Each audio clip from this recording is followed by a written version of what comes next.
407 years ago, the founding fathers at Horsham HQ brought forth upon this great planet a new video, conceived in Warhammer and dedicated to the proposition that anything that bleeds can die hard with a vengeance.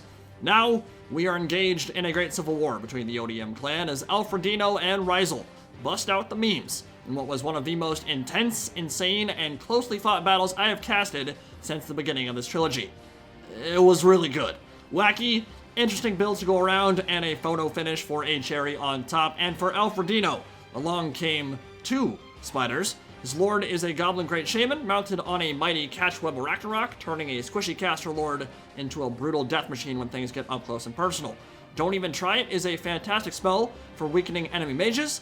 We're spinning webs alongside Gorkle Fixit, Vindictive Glare, and Sneaky Stabbing. He's joined by Sheila, the Queen Mama, and her brood of younglings, and a regiment of Black Orcs at the base. I like the double spider play here. Gives you a real chance for his Kolek or Shaggus, but I'd argue they're not the central focus of this build because this army does not want anything to do with melee for quite some time. Tons of skirmish cav, wolves and mini-me spiders. They're looking to spread the field and harass while the Night Goblin Fanatics unleash their spinning loons. So what he's going to try and do is run forward into range for the chain gang and then spin off some Goblin Beyblades into the enemy ranks over and over again, kiting the entire time. Not easy to pull off. Let's see how it plays out. Now for Rizel and the Warriors of Chaos, it's a Marauder front line with Sigvald at the helm, a lord who is one of the best footlords in all of Mortal Empires right now. He's a serious problem with his Auric armor regen, Perfect Vigor, and items like Heroic Killing Blow, and he's going to be last man standing. But it's not Chaos Kendall that makes this build special, it's the Trolls, and we're looking at an armored Troll Corps, 4 of them here, to crump that Greenskins front line. They'll be quite resilient in the face of all that skirmish fire, and they'll happily run a train all over a horde of Gobos. They've got 2 Arachnaroks to deal with, and it's not typically the monster they like to fight. Overhead, 2 Feral Manticores for some cheap terror and gooning, and a Metal Sorcerer with only final transmutation. So, as things get underway, Manticore is already in range for Vindictive Glare, and they only have 40 armor, so an Overcast Magic Missile will punish them heavily when it connects, as it just did. Crazy damage there, and the first of the spinning loons have begun their whirling dervish of death into the Chaos Infantry. Now Chaos will be able to dodge the worst of this first wave, but he's got about 10 more casts to worry about, and remember, the Trolls and other monstrous infantry do not handle melee well without infantry support. So if all the Marauders and Chaos Warriors get beaten to hell from some dirty Fanatic attacks, that Armored Troll Corps will not perform admirably in the grind. Gotta be real careful about that, make sure you dodge some of these Fanatic shots. You won't be able to get out of the way for all of them, but you can mitigate a lot of that damage with some good micromanagement. And the Squig Hoppers are also an interesting choice here. They provide some pressure in the center, so if Chaos wants to get really aggressive, and maybe overcommit with the Chaos Warriors or with some of those Marauders, they can go right up the center and get some nasty charges in. And Cycle Charging from the Squig Hoppers will hurt this Chaos Infantry a lot, but I'd argue what he has to worry about right now are the Manticores. Now, they provide a lot in a 900 gold package. Cheap terror, lots of speed. They pack a wallop with those goring horns and gnashing teeth. Squig Hoppers do too, with their bonus versus infantry, but this Greenskins build is more than ready for the Flying Freaks. We've already seen what Vindictive Glare can do. I'm not even sure that first one was Overcast. Let's just say it doesn't take much for a Feral Manticore to rampage, and when it does, it's no longer the Predator, it's Prey. And with all the skirmish fire coming in, and the charges coming up the center, those Manticores might not last very long. Another Vindictive Glare coming in, oh my god. Look at that damage. Yeah, that one was Overcast for sure, and that was painful. But, with all that said, they're establishing a beachhead here for the Chaos Assault, and as the Goblins play the kite game and escape while their spinning loons are on cooldown, the Manticores might be able to tie stuff down long enough for the infantry and the Trolls to close the gap and start happily munching. At that point, it's up to Alfredino how much he wants to commit. Do you sack a unit or 2 to keep the kite going, or do you turn around and fight and try to keep your units alive? Kind of a tough balancing act, but Chaos is relatively slow, which might make it easier to keep your units alive in a pure foot race. You can already hear Sinesh licking her lips in anticipation, because she won't be slow. She'll be great for engagements like this one. Already, a Feral Manticore is rounding off. The other one looking relatively healthy, and the second wave of Goblin Loons spinning into the Chaos front line and doing quite a bit of damage. Look at all those Marauders turning into giblets and paste on the way through. Always satisfying to see some nice Fanatic play, and it's a rare treat that it's a literal core of an army, especially at a high level with some talented competitors going at it. And this is an exercise in patience for Chaos. It can be frustrating to see your army whittled away like this, but that's the intent. Its pure design is one that gets you annoyed, gets you in the wrong frame of mind, and breaks your army down chunk by bloody chunk with vindictive glares on your manticores. See you later, nerd. Summons from the Arachnarok Queen are also playing a part in that, just stuffing up the Chaos Advance and allowing the skirmish cav more time to whittle away. Really smart play from the Greenskins so far, but if you're Chaos, keep that formation tight, compact, advance like that beastly, inexorable tide that you are, and don't over-pursue. The Green Horde will have to turn and fight, and when they do, trolls go smish, like Habib.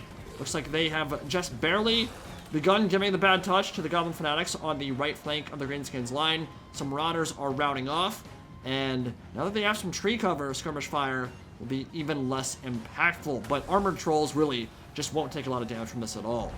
This is giving a lot of time, though, for the manticores to get dealt with, and those overcast vindictive glares have been so brutally effective against the Flyers. We've seen their HP just plummet each time a magic missile spews forth, and they're not going to be able to make much of an impact on this game. Losing one's maybe not such a big deal, but losing two, that is a painful loss for sure. Rampage now. We'll see how the Greenskins decide to deal with it. But over on the Chaos right flank, Chaos Warrior Halberds getting near that Goblin Great Shaman atop its Catchweb Spider Shrine, and the Armored Trolls plunging into the thick of it now. This is where Chaos can pay the Greenskins back in blood. They've been harried, they've been harassed, they've been annoyed for the last 5 minutes, and now they can pay it all back with some glorious veneration of their Great Lord Khorne. I mean, yeah, Goblin Loons are fanatics. They might adore Mork and all he stands for amongst the sneaky stabbers, but religious conviction doesn't mean much when your face is being melted off by troll vomit. Everything else kind of just fades away at that point, you know? The double spiders are going in now. They are fully committed. Armored trolls fully surrounding them alongside the halberds. More fanatics, more loons going off, and the black orcs plunging into the thick of it. Now, this is why you bring Final Transmutation, and I will say it is a fantastic spell to counter what the Greenskins have brought here. Their central core, that spider core, it's something that you have to be very cognizant of if you're the Greenskins. You can't blob up too much, but the build itself has to blob around those spiders, and that's where Final Transmutation gets some insane value. Look at how much damage the Arachnarok Queen is taking from those throwing axes and from that overcast spell. And the Black Orcs are already down to half HP, with Sigvald looking very healthy in the center. Armored Trolls, though, they don't have great staying power. We will see them rout. I wouldn't worry too much about that. It's very common with Trolls. They'll be regenerating the whole time. They have bad leadership. They are very susceptible to terror. Another Vindictive Glare coming in. That will rampage the Manticore for the second time, and that might be the final killing blow for him, while Sigvald slices and dices with his Slaneshi Silver Sword Sliver Slash. But yeah, trolls are gonna troll. They'll rout, and they will rout often. The question is, can they stay in the fight long enough to deal some good damage to the Catchweb Spider Shrine and to the Arachnarok Queen, while all the skirmish cavalry is shooting in? And the focus fire from those, I mean, even that can get through 110 armor and deal some damage through the regen. And more importantly, if the trolls rout and it's from a source that is not terror related, well, they can run them all the way to the edges of the map. So this is where Archaon can be a better choice with an armored troll core, because his Crown of Domination grants immune to psychology in an AoE, which will prevent the trolls from just constantly terror routing anytime they get near the double spiders. Gorgeous firing line from Alfredino, seeing off that Feral Manticore, which, to be fair, has survived for quite a bit longer than I expected it to. Told its death knell multiple times this battle, and it was still alive and kicking 8 minutes in. But the spiders have waited in, and their legs are slick with the blood of the fallen. They're painting the town red, and there's a lot of armor-piercing damage that could be going their way. Armored trolls are swarming. Another nice spider summon from the Arachnarok Queen, zoning out those Marauder Horsemen, and we're gonna have a big fight in and around Sigvald here. Both spiders have escaped. I think he was expecting a Final Transmutation to be coming soon. We've already seen one go down. We saw it deal tons of damage to Shelob.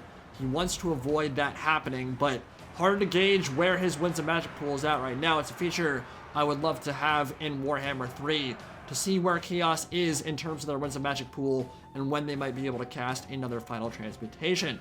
Black Orcs are holding the line well here. Remember, they are immune to psychology, so the fear will not affect them. But getting smacked around by Sigvald and a bunch of armored trolls probably will in terms of the leadership game. Catchweb Spider Shrine realizing she probably has to commit.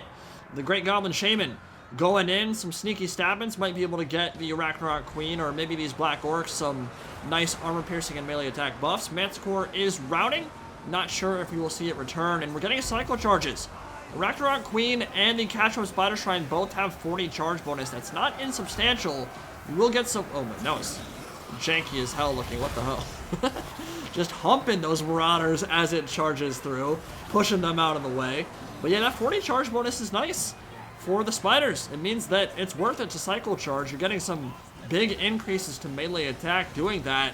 Another terror route for the armored trolls over on the Chaos left flank, and the Spiders are chasing after. Now remember, if they terror route, you can't chase them to the edges of the map because they'll come back in about 10-12 seconds. But if it's another source that causes them to route, then all that light cav could be a huge factor here. Greenskins do have the mobility advantage, and that will hold true for a while. Oh, but the Catchweb Spider Shrine is completely surrounded. Armored trolls completely surrounding her, and it's a lot of mass. It's a lot of armor-piercing damage going the Catchweb Spider Shrine's way.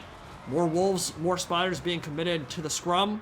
Chaos is looking thin here. Armored trolls do not seem to be holding well in the face of all this terror. Chaos Warrior Halberds also rounding off, but Sigvald himself looking healthy as ever, pristine as ever. How do you deal with him? A sneaky stab in Catchweb Spider Shrine may be able to do it. 82 melee attack and poison might be a big enough debuff and a big enough hit chance to deal some damage to Sigvald, but that Auric armor regen will mean that he's probably right back up to full after sneaky stabbing wears off. So, situation where Greenskins want to deal with everything else, and this is how you deal with Sigvald. You ignore him. You can't kill him. You almost never can. You're not going to goon him out. He's on foot. He'll tank it. He'll survive it. You just got to go for everything else. And that Great Goblin Shaman just got gooned. Big time. Everything is still alive from Chaos, swarming on top of the Greenskins Lord, trying to get rid of the leadership, and then maybe go for the Arachnarok Queen herself. This is how you use trolls. Blob them up, keep them close to a source of leadership, and hope it's enough to outgrind the opposition. Balance bar is perilously close to sending Greenskins over the edge in terms of leadership and giving them an army losses penalty that will see Chaos win this game. With the Catchweb Spider Shrine returning to the fold, little boost in the balance of power there, but this is still heavily in Chaos' favor because they have so much HP to cut through. But was popped, the Greenskins are surging, and a bunch of armored trolls just started routing. 2 of them just shattered. The other one just broke. So 2 routing trolls, 2 shattered trolls, and that is a lot of effective HP that Chaos will not be able to use.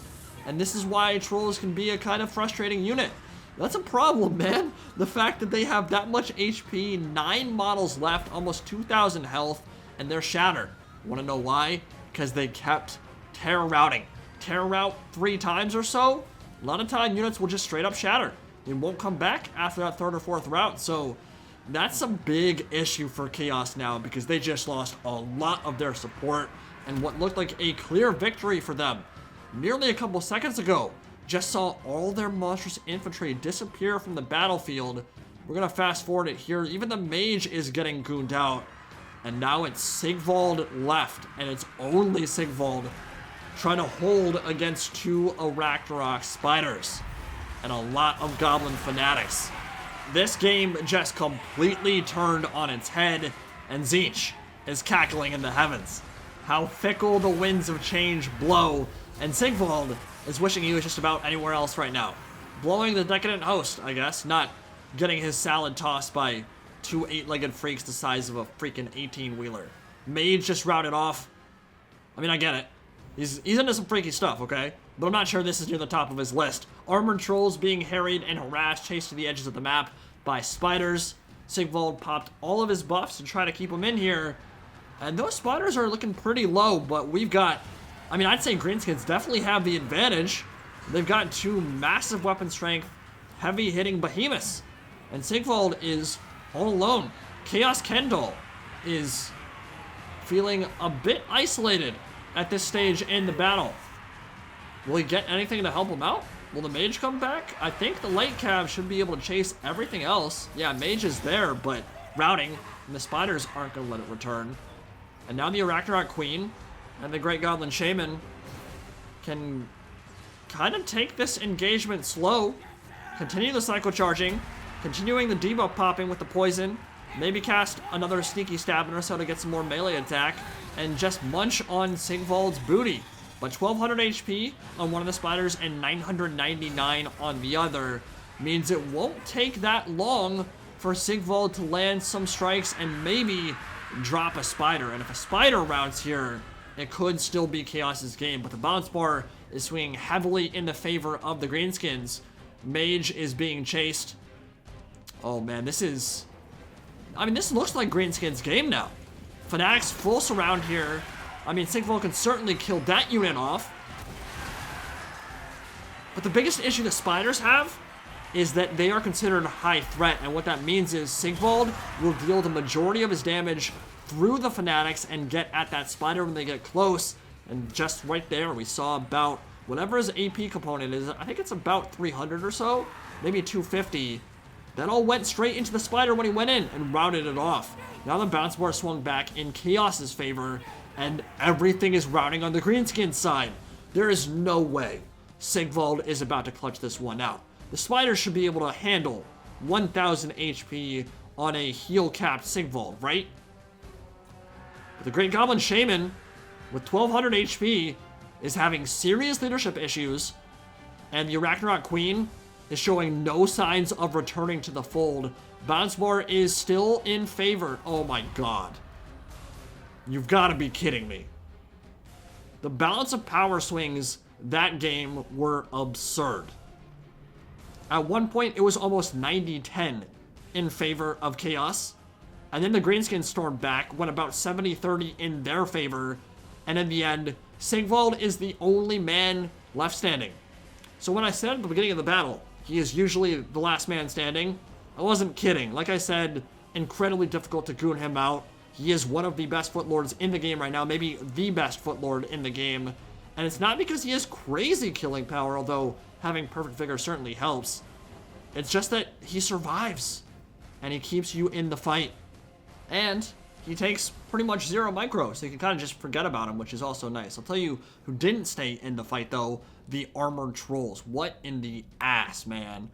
11 out of 12 models and shattered. 2000 HP left, shattered. Yeah, the terror routes made them pretty... I wouldn't call them useless that game. They had some use stuffing up the Arachnaroks, but the fact that they routed so often really hurt Chaos, and you can see why you want to bring them, if you're going to go Armored Troll Core with the Crown of Domination, for that AoE immune to Psych. But crazy cool game, really well played from both players, super exciting, and some awesome swings on the balance of power. Hope you guys enjoyed it.